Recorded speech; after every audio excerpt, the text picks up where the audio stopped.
brought you by Silver Pumps and Motors. Top quality और consistent performance के लिए सिर्फ सिल्वर पंप्स नाम याद रखना. నలుగురు అన్యమత ఉద్యోగులపై టీటీడీ సస్పెన్షన్ వేటు వేసింది. ఇంకా చాలా మంది ఉన్నారని వాళ్ళని కూడా తొలగించాలని బీజేపీ డిమాండ్ చేస్తోంది.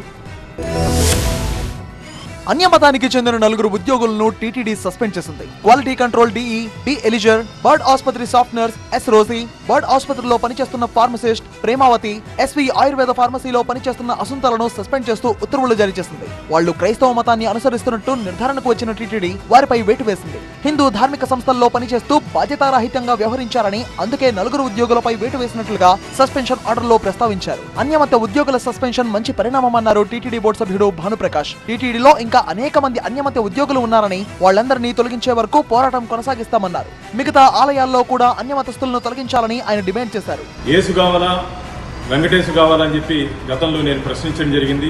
చాలా మంది తిరుమల తిరుపతి దేవస్థానంలో స్వామివారి ప్రసాదం హారతి తీసుకొని అన్యమతస్తులు అందరినీ తొలగించే వరకు మా పోరాటం ఇలాగే కొనసాగుతుంది.